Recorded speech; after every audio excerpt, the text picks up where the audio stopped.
सभी को सादर जय जिनेन्द्र। विजया आंटी से रिक्वेस्ट है मेरा, मंगलाचरण के साथ शुरुआत करें। जय जिनेन्द्र सभी को। जय जिनेन्द्र सोनू दीदी सभी को जय जिनेन्द्र, कुमकुम दीदी सभी को जय जिनेन्द्र, नेमीचंद जी भाई जय साहब जिनेन्द्र सादर सभी को। जय सभी को जय जिनेन्द्र। जिनेन्द्र। देवीचंद भाई साहब को प्रणाम। जय जिनेन्द्र जय जिनेन्द्र। जय जिनेन्द्र। जय बोलिए अनंतानंत सिद्ध परमेष्टि भगवान की जय, करणाणु योग ग्रंथ राज की जय। शुक्ल ध्यान प्रचंडाग्नि संदग्धाखिल कर्मकम वर्धमानं जिनं नत्वा पश्चिमं तीर्थनायकं बालानां हितबुद्ध्याहं प्रेरितोऽद्य यथागमं करोमि वर्णनं किंचित् कर्मणां हतशर्मणाम्।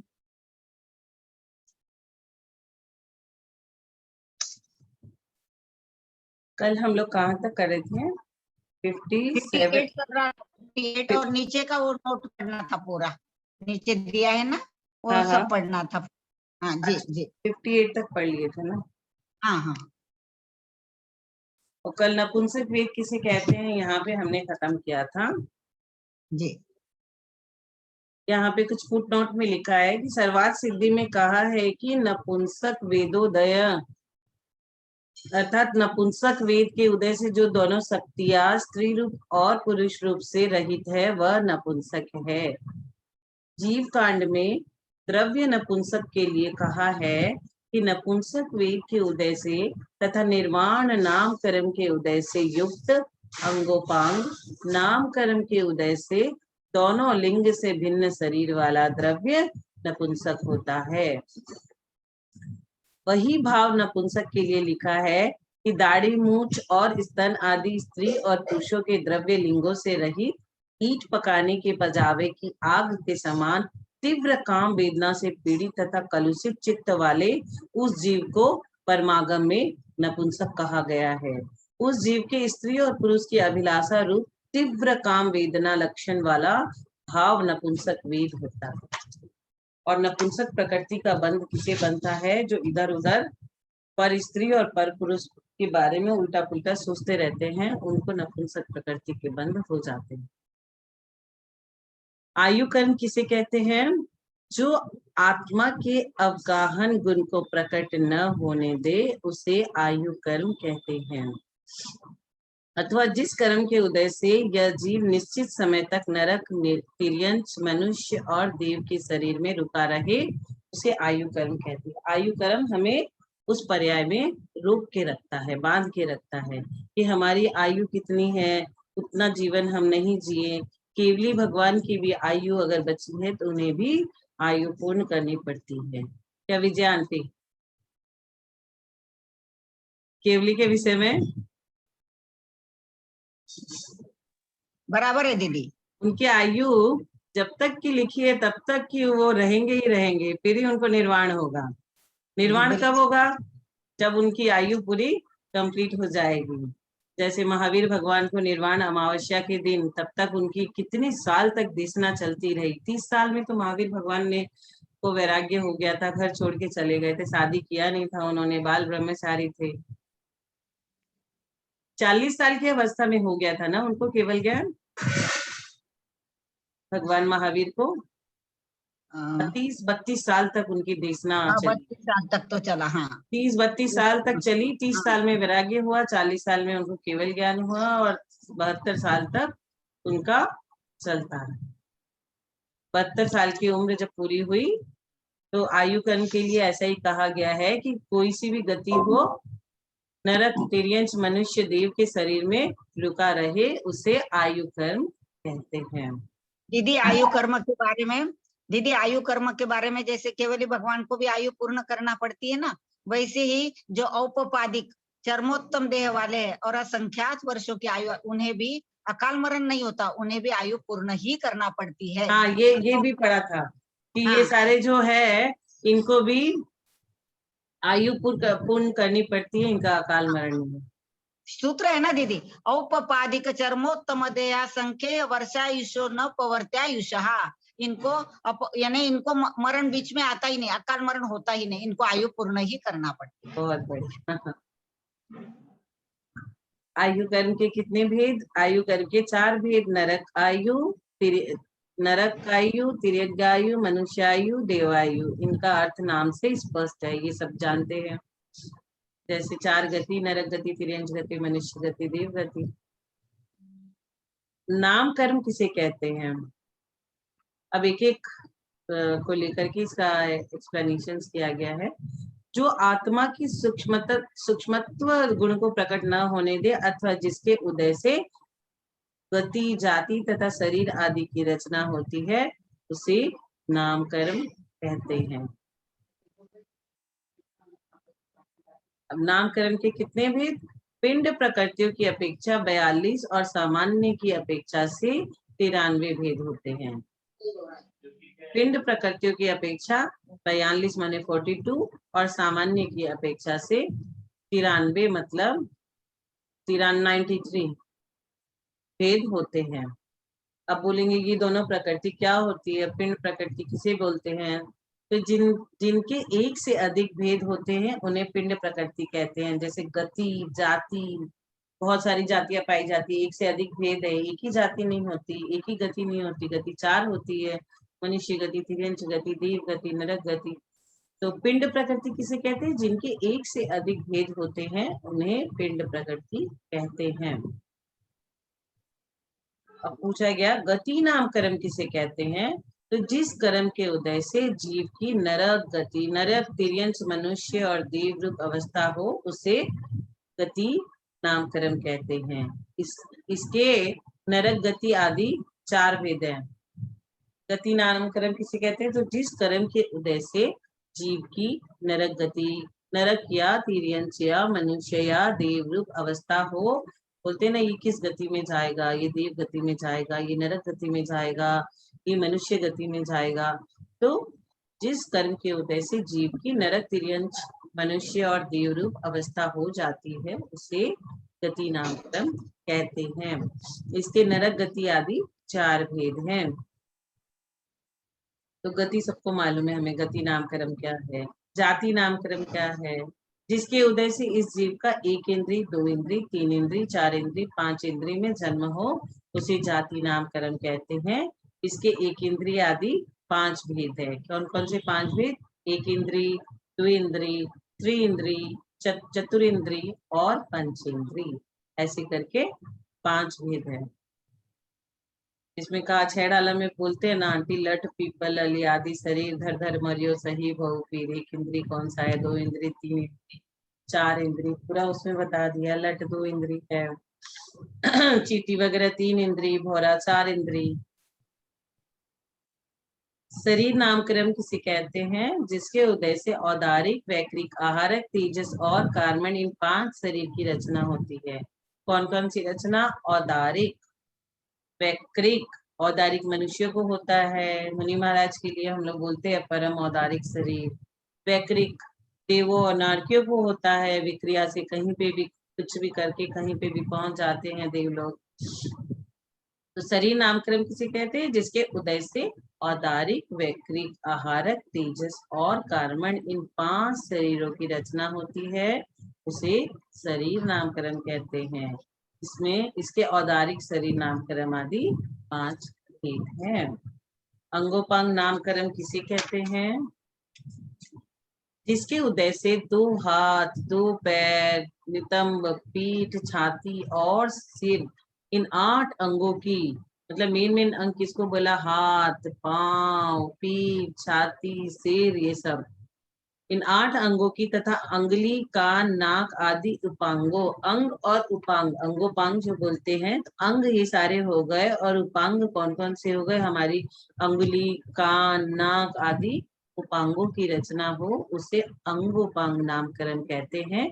इनके 3 भेद हैं: औदारिक शरीरांगोपांग, वैक्रिक शरीरांगोपांग और आहारक शरीरांगोपांग। इसका उदय 1 इंद्रिय जीवों के नहीं होता।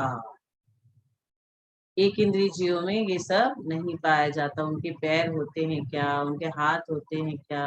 उनके कान होते हैं क्या? तो 1 इंद्रिय है, तो कान, नाक, ये सब उनके कहाँ से ये सब चीज आएगा? तो 1 इंद्रिय जीवों के ये सब शरीरांगोपांग नहीं होता। निर्माण नामकरण किसे कहते हैं? जिसके उदय से अंगोपांगों की रचना यथा स्थान तथा यथा प्रमाण हो, उसे निर्माण नामकरण कहते हैं। निर्माण नामकरण के उदय से अंगोपांग की रचना मतलब हाथ पांव यथा स्थान तथा यथा प्रमाण, मतलब किसी किसी के आपने देखा होगा कि 5 अंगुली की जगह 6 अंगुली हो जाती है, 6 फिंगर्स हो जाती है। तो उनकी यथा स्थान और यथा प्रमाण रचना नहीं हुई, थोड़ा सा गड़बड़ हो गया। किसी किसी के पैर की रचना भी कुछ अजीब सी रहती है, तो उनके अंगोपांग की ये निर्माण नामकरण के उदय से ही ऐसा कुछ होता है। उसके उदय से अंगोपांग की रचना तथा यथा स्थान, मतलब जहाँ पे होनी चाहिए वहीं पे होती है। 5 अंगुलियां है तो 5 ही होगी। यहाँ पे लिखा है निर्माण नामकरण के उदय से अंगोपांग की रचना यथा स्थान तथा यथा प्रमाण हो, उसे हम निर्माण नामकरण कहते हैं। बंधन नामकरण किसे कहते हैं? जिस कर्म के उदय से औदारिक आदि शरीर के परमाणु परस्पर बंधन रूप अवस्था को प्राप्त हो, उसे बंधन नामकरण कहते हैं।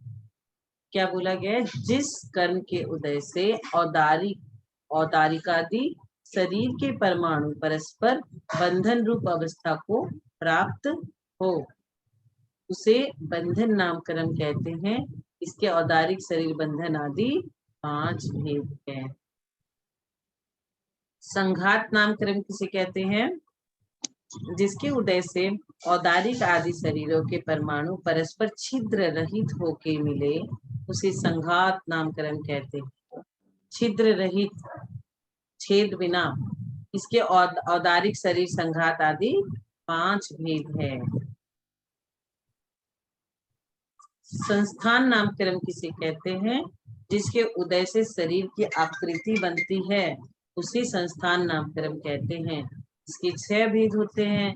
सम चतुर संस्थान, ये जो पहला वाला है ना, ये भगवान तीर्थंकर भगवान का जब 10 अतिशय के उनके जन्म कल्याणक के अतिशय होते हैं, उसमें एक का यही नाम है सम चतुर संस्थान। अब ये जो 6 इसमें कहा, जिसके उदय से शरीर की आकृति बनती है, उसे संस्थान नामकरण कहते हैं। और इसके कितने भेद है? 6। सम चतुर संस्थान ये तीर्थंकर प्रभु के होता है। न्याग्रोध परिमंडल संस्थान, स्वस्ति संस्थान, वामन संस्थान, कुंभज संस्थान और कुंडक संस्थान। अब ये एक एक करके सबके बारे में बताएंगे। सम चतुर संस्थान किसे कहते हैं? जिसके उदय से शरीर सुंदर और सुडौल होता है। तो ये तीर्थंकर प्रभु को होता ही होता है जन्म के साथ, उनके जन्म के अतिशय में ये आता है, उनका शरीर सुंदर होता है और सुडौल होता है। न्याग्रोध परिमंडल संस्थान, जिसके उदय से शरीर वट वृक्ष के समान होता है, अर्थात नाभि से नीचे का भाग पतला और ऊपर का भाग मोटा होता है। कितने सारे लोगों का ऊपर का भाग मोटा होता है और नीचे का भाग पतला होता है। चलते हैं तो पैर में दर्द होता है और फिर दवाई खाते रहते हैं, क्योंकि पूरे शरीर का वजन कौन उठाएगा? पैर, और पैर से ही चल के कहीं जा सकते हैं। तो न्याग्रोध परिमंडल संस्थान क्या होता है? उसके उदय से शरीर वट वृक्ष के समान होता है, नाभि से नीचे का भाग पतला और नाभि से ऊपर का भाग मोटा होता है। स्वाति संस्थान, जिसके उदय से इस जीव का शरीर स्वाति मतलब सांप को वामी के समान होता है, अर्थात नाभि से नीचे का भाग मोटा और ऊपर का भाग पतला होता है, उसे स्वाति संस्थान कहते हैं। लेकिन एक्चुअल में तो ऐसा देखने को कम ही मिलता है कि नाभि से नीचे का भाग बहुत मोटा है और ऊपर का भाग बहुत पतला है। तो उसे क्या कहते हैं? स्वाति संस्थान। कुछ लोगों की कमर एकदम फैली हुई रहती है, चलते हैं तो चल नहीं पाते, ऐसे ऐसे हिल मिल के चलते रहते हैं, तो वो इसमें आ गया, जिनकी कमर बहुत फैली हुई है, नाभि के नीचे का भाग मोटा। वामन में क्या होता है? जिसके उदय से शरीर बौना होता है, उसे वामन संस्थान कहते हैं। छोटा सा शरीर होता है, बौना सा, एकदम छुटका सा, उसे वामन संस्थान कहते हैं।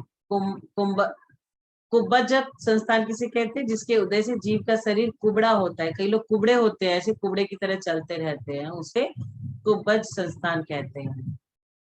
अब पुंडक संस्थान, जिसके उदय से जीव का शरीर किसी खास आकृति का न होकर विरूप होता है, उसे हुंडक संस्थान कहते हैं। बहुत ही अलग सा ही अजीब सा ही शरीर होता है, उसे हुंडक संस्थान कहते हैं। तो बहुत इंटरेस्टिंग चैप्टर है ये। हम जब से करनानी और दीपक भाग 2 शुरू किए हैं, इसमें सब समझ में आ रहा है और बहुत आसान है। भाग 1 से तो इजी, हमको भाग 2 लग रहा है पूरा। भाग 1 में कितने कितने भारी भारी शब्द आ रहे थे, यहाँ तो बहुत आसान है ये भाग 2। ये हमने 6 पूरा संस्थान नामकरण के उदय से ये 6 भेद जो है वो समझ गए।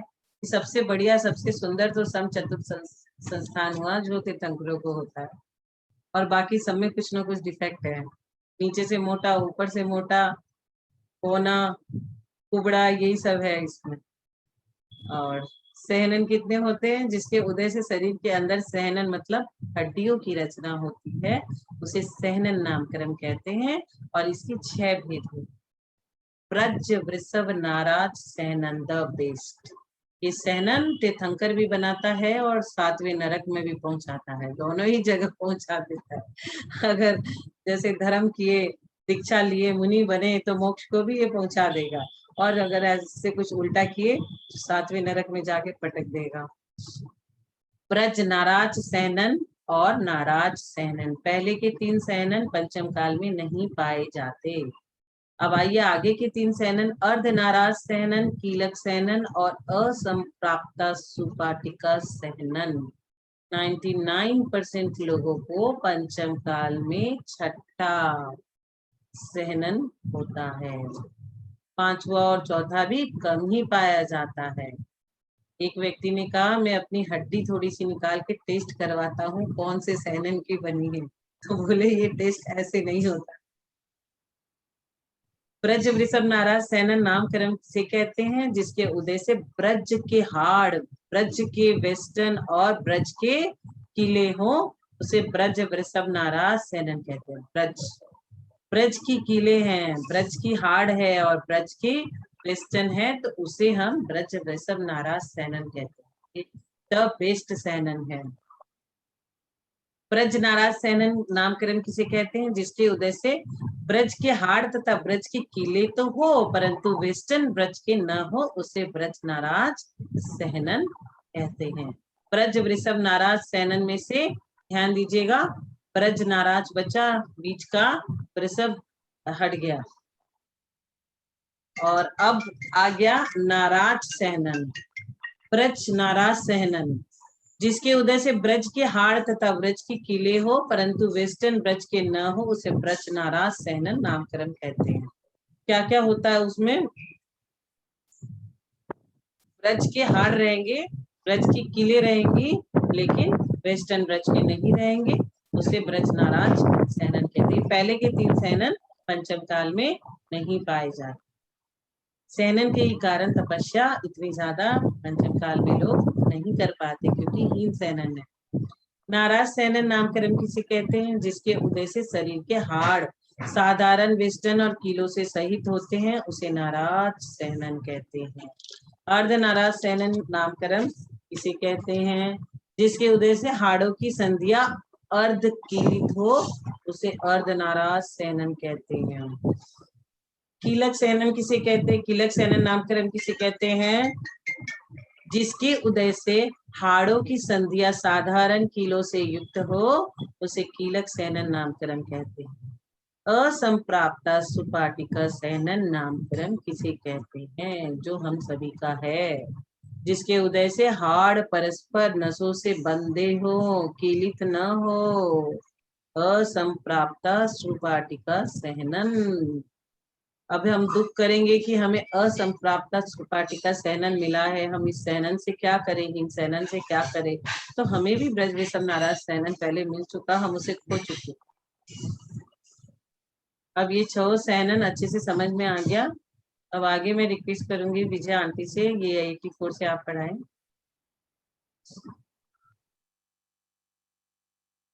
प्रश्न नंबर 85, स्पर्श नाम कर्म किसे कहते हैं? जिसके उदय से शरीर में स्निग्ध, रुक्ष आदि स्पर्श हो, उसे कहते स्पर्श नाम कर्म। इसके 8 भेद बताए स्पर्श के। स्निग्ध, रुक्ष, कोमल, कठोर, हल्का, भारी और शीत और उष्ण। प्रश्न 86, रस नाम कर्म किसे कहते हैं? जिसके उदय से शरीर में खट्टा, मीठा आदि रस हो उसे रस नाम कर्म कहते हैं। इसके भी कितने भेद है? 5। पहले के थे 8, स्पर्श के 8 भेद और रस के 5 भेद। खट्टा, मीठा, कड़वा, कसायला और चरपरा। अब गंध नाम कर्म, जिसके उदय से शरीर में सुगंध या दुर्गंध उत्पन्न हो उसे क्या कहते हैं? गंध नाम कर्म। इसके भेद 2, सुगंध और दुर्गंध। अब वर्ण नाम कर्म किसे कहते हैं?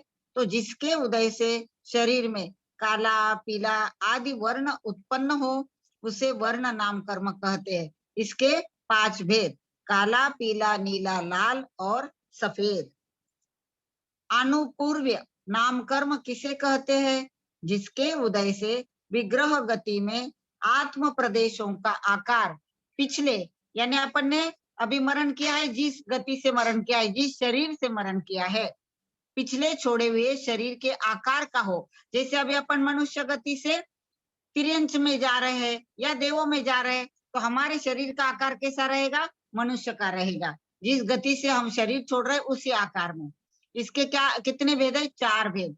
नरक गत्यानुपूर्व्य, तिर्यक गत्यानुपूर्व्य, मनुष्य गत्यानुपूर्व्य और देव गत्यानुपूर्व्य। जैसे कोई मनुष्य मरकर देव गति में जा रहा है तो उसके देव गत्यानुपूर्व्य का उदय होगा। देव गति में जा रहा है तो उसके देव गत्यानुपूर्व्य उदय होगा, और छोड़े हुए मनुष्य के शरीर का आकार कहाँ बना रहेगा? विग्रह गति में। मनुष्य का आकार तो विग्रह गति में बना रहेगा, और उसे अपन क्या कहेंगे? देव गत्यानुपूर्व्य। वो देव गति में जा रहा है। अनुपूर्व्य नाम कर्म का उदय कहाँ होता है? विग्रह गति में ही होता है। अनुपूर्व्य नाम कर्म जो है उसका उदय नियम रूप से विग्रह गति में ही होता है। अब यहाँ प्रश्न उठता है, विग्रह गति किसे कहते हैं? तो पूर्व शरीर छूटने पर नवीन शरीर ग्रहण करने के लिए जीव का जो गमन होता है उसे कहते विग्रह गति। इसके 4 भेद है। रुजु गति अथवा इसको ईशु गति भी कहते हैं। ईशु यानी बाण के समान सीधी ऊपर को दे जाती है। पानी मुक्ता गति, लांगलिका गति और गोमूत्रिका गति। इनमें से रुजु गति में अनुपूर्व्य का उदय नहीं होता, क्योंकि एक समय के भीतर ही नवीन शरीर का आकार प्राप्त हो जाता है। रुजु गति में मोड़े लेना ही नहीं है, सीधा ही जाना है, तो इसलिए वहां अनुपूर्व्य का उदय नहीं होता। अगुरु लघु नाम कर्म किसे कहते हैं?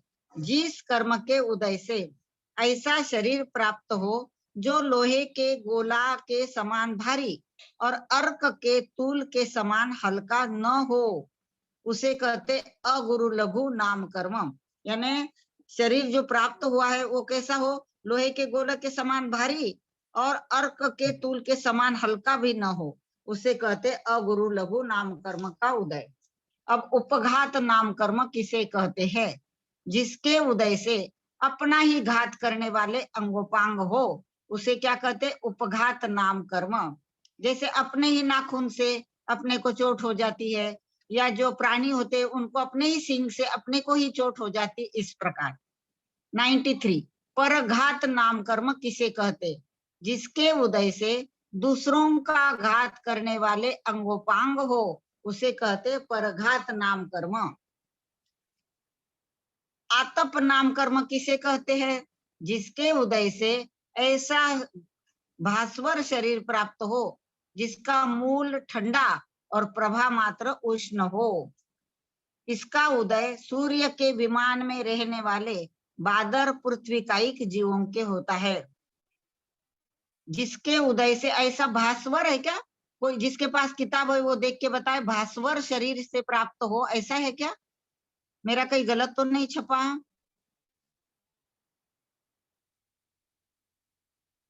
जेटी भाई साहब, नेमीचंद जी भाई साहब, इसे पढ़ेंगे एक लाइन। भास्वर शरीर बराबर है। हाँ बराबर है ना, ठीक ठीक। जिसके उदय से ऐसा भास्वर शरीर प्राप्त हो जिसका मूल तो ठंडा हो और प्रभा मात्र उष्ण हो। इसका उदय सूर्य के विमान में रहने वाले बादर पृथ्वीकायिक जीवों के होता है। अब उद्योत नाम कर्म किसे कहते हैं? जिसके उदय से ऐसा भास्वर शरीर प्राप्त हो जिसका मूल और प्रभा दोनों भी शीतल हो। इसका उदय चंद्रमा के विमान में रहने वाले बादर पृथ्वीकायिक तथा जुगनू आदियों के होता है। इसमें क्या मूल भी शीतल और प्रभा भी शीतल। और जो सूर्य के विमान है उसमें रहने वाले जो बादर पृथ्वीकायिक जीव है, इनका क्या होता है? मूल तो ठंडा होता है लेकिन प्रभा उष्ण होती है। अब उच्छ्वास नाम कर्म किसे कहते हैं? जिसके उदय से श्वासोश्वास चलता है उसे उच्छ्वास नाम कर्म कहते हैं। विहायो गति नाम कर्म किसे कहते हैं? जिसके उदय से आकाश में गमन हो उसे क्या कहते हैं? विहायो गति, आकाश में गमन हो। विहायो गति नाम कर्म, इसके दो भेद है, प्रशस्त विहायो गति और अप्रशस्त विहायो गति। इसका उदय सबके होता है, न केवल पक्षियों के। अब प्रश्न, प्रत्येक शरीर नाम कर्म किसे कहते हैं? जिसके उदय से ऐसा शरीर प्राप्त हो जिसका एक ही जीव स्वामी हो। एक जीव, विजय, एक मिनट, ये पहले प्रश्न, ये 97 प्रश्न में जो आकाश में गमन हो उसे विहायो गति नाम कर्म कहते हैं। तो यहाँ आकाश का अर्थ जो हम स्काई नहीं है, ऊपर जो आकाश वो नहीं है। आकाश मतलब आकाश द्रव्य, तो हम जो पृथ्वी पे चल रहे हैं वो भी आकाश ही है। घर में भी चल रहे तो भी आकाश द्रव्य में ही चल रहे हैं। हाँ, तो इसके लिए फिर जो हमारी चाल कैसी है, प्रशस्त है या अप्रशस्त है, वो भी उसमें आएगा। बिल्कुल बिल्कुल।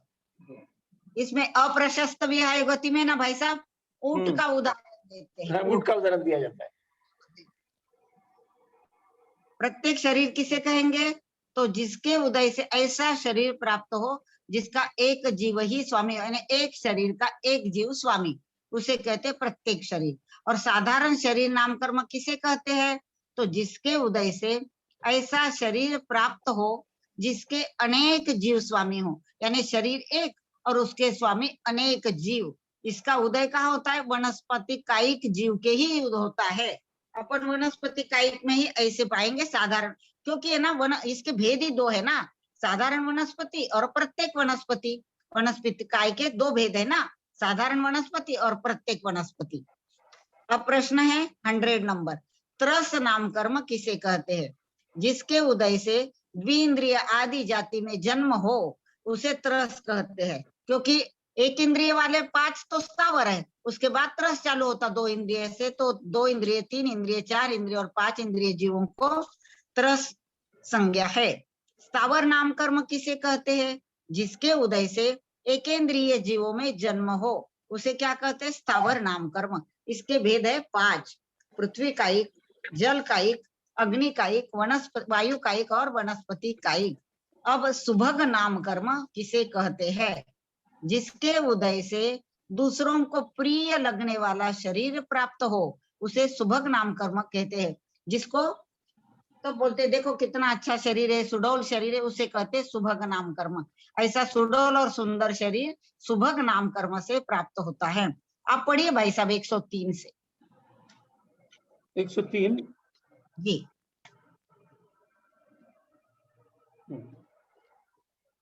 दुर्भग नाम कर्म किसे कहते हैं? जिस कर्म के उदय से अपना रूपादि गुणों से युक्त भी शरीर दूसरों को अच्छा न लगे उसे दुर्भग नाम कर्म कहते हैं। हमारा शरीर तो अच्छा है, उसमें कोई खामी नहीं है, लेकिन वो शरीर दूसरों को अच्छा नहीं लग रहा है जी, उसको दुर्भग नाम कर्म कहते हैं। ये जरूरी नहीं है कि दुर्भग नाम कर्म में शरीर अच्छा नहीं हो, लेकिन दूसरों की क्या भावना है उसके पीछे, वो दूसरों को अच्छा नहीं लगता है हमारा शरीर, वो दुर्भग नाम कर्म है। सुस्वर नाम कर्म किसे कहते हैं? जिसके उदय से जीव को अच्छा स्वर प्राप्त हो उसे सुस्वर नाम कर्म कहते हैं। जो अच्छे गाते हैं, जैसे विजया दीदी बहुत अच्छी गाती है, बहुत अच्छी श्लोक पढ़ती है, तो वो सुस्वर नाम कर्म हो गया। दुस्वर नाम कर्म, जिसके उदय से अच्छा स्वर न हो उसे दुस्वर नाम कर्म कहते हैं। अब ये दुस्वर नाम कर्म का उदाहरण कैसा है? जो कौवा आवाज निकालता है वो किसी को अच्छा नहीं लगता है, तो वो दुस्वर नाम कर्म हो गया। कोयल जो गाती है सबको अच्छा लगता है, वो सुस्वर नाम कर्म हो गया। शुभ नाम कर्म किसे कहते हैं? जिसके उदय से शरीर के अवयव सुंदर हो उसे शुभ नाम कर्म कहते हैं, अथवा जिस कर्म के उदय से चक्रवर्तित्व, बलदेवत्व, वासुदेवत्व आदि ऋषियों के सूचक शंख, कमल आदि चिन्ह अंग प्रत्यंगों से उत्पन्न हो, वो शुभ नाम कर्म कहते हैं। अब ये शुभ नाम कर्म में बहुत सारी चीजें आ गई। जैसे तो पहले तो एक अवयव सुंदर है, उसके बाद में फिर चक्रवर्ती के जो गुण है वो सारे चक्र मतलब जो 63 शला का पुरुष है उनके सारे आ गए, और उनके रिद्धियों के सूचक जो होते हैं, जैसे हमको अवधि ज्ञान हो गया, मन पर ज्ञान हो गया, तो हमारे शरीर पे सूचक चिन्ह आ जाते हैं, तो वो शुभ नाम कर्म के उदय से ही आते हैं। तो इस प्रकार ये शुभ नाम कर्म हो गया। अशुभ नाम कर्म किसे कहते हैं? जिसके उदय से शरीर के अवयव सुंदर न हो उसे अशुभ नाम कर्म कहते हैं, अथवा जिस नाम कर्म के उदय से शरीर में अशुभ लक्षण उत्पन्न हो वो अशुभ नाम कर्म है। सूक्ष्म नाम कर्म किसे कहते हैं? जिसके उदय से ऐसा शरीर प्राप्त हो कि जो न किसी से रुके न किसी को रोक सके, उसे सूक्ष्म नाम कर्म कहते हैं।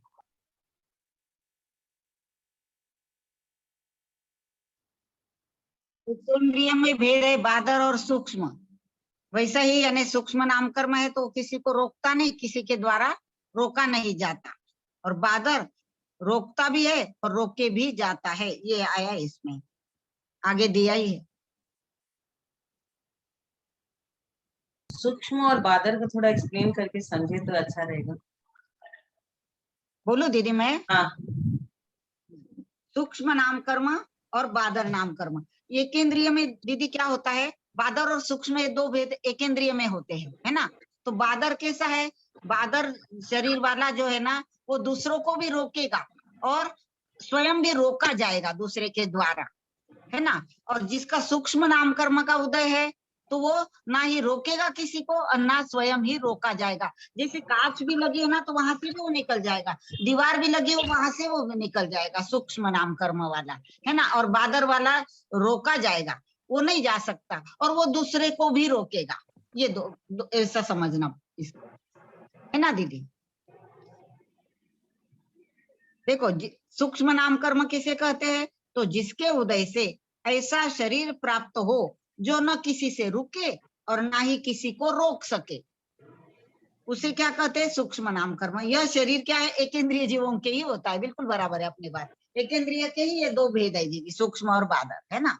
अब बादर जीव किसे कहते हैं, बादर नाम कर्म, तो जिसके उदय से ऐसा शरीर हो।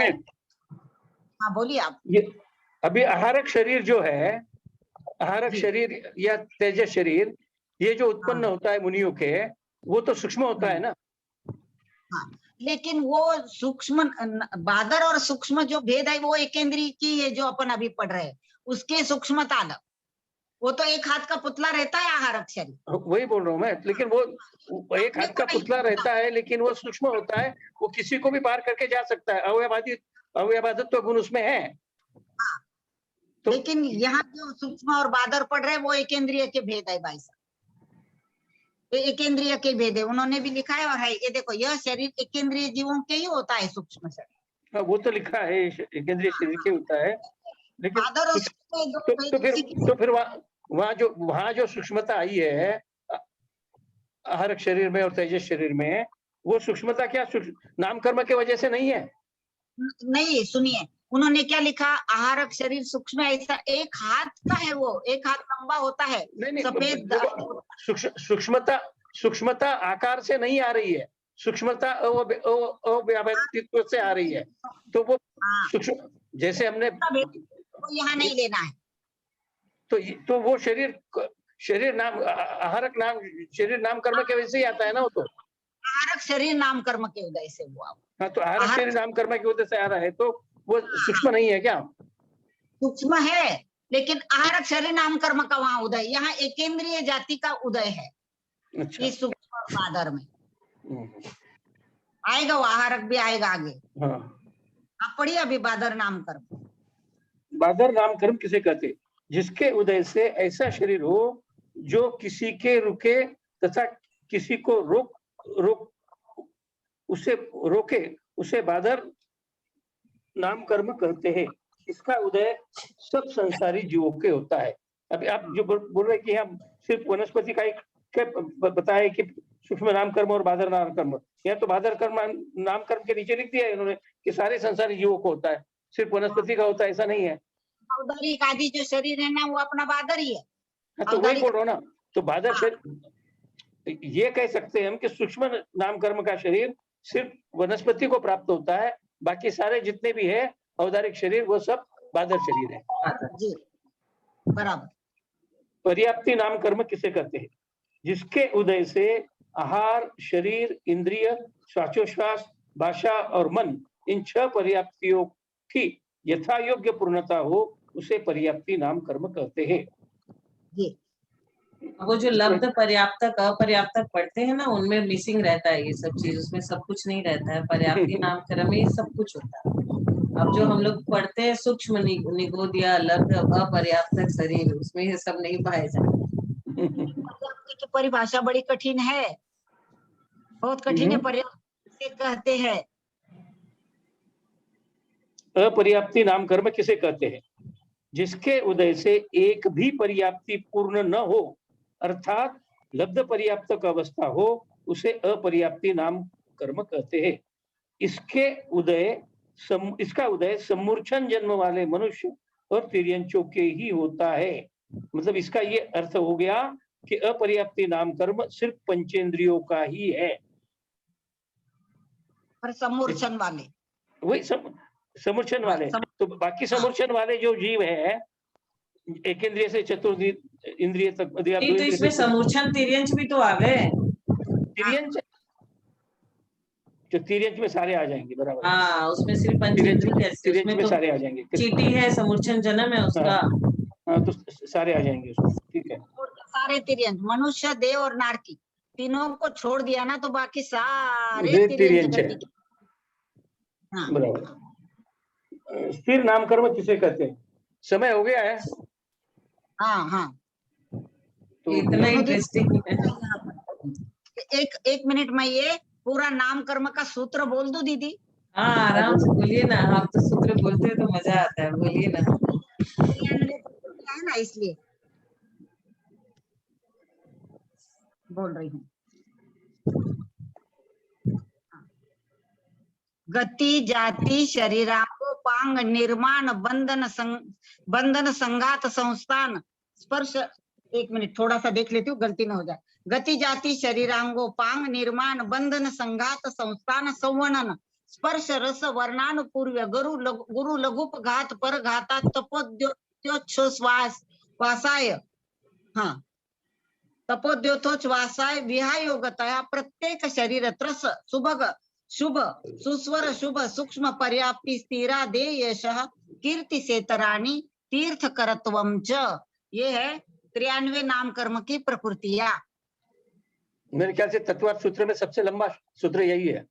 नहीं, और भी है लंबे सूत्र। दर्शन विशुद्धि का भी लंबा है भाई साहब। नहीं, वो उसमें शब्द ज्यादा है। अच्छा। लेकिन इसमें जो वर्णन आए 93 प्रकृति का, तो उसको पढ़ते पढ़ते पूरा एक्सप्लेनेशन आ जाएगा। भाई साहब ये 42 पिंड प्रकृतियां ही इसमें लिखी है, फिर इसको अपने को करना पड़ता है। तो बहुत अच्छा है ये प्रश्न, पूरा दिया था प्रमुख सागर जी ने हमको। ये प्रश्न पूरा था लिखने को। उन्होंने सबसे ज्यादा परीक्षाएं नागपुर में ही ली थी। अच्छा। हाँ, 4 परीक्षा, सुबह 5:45 को क्लास रहती थी। बहुत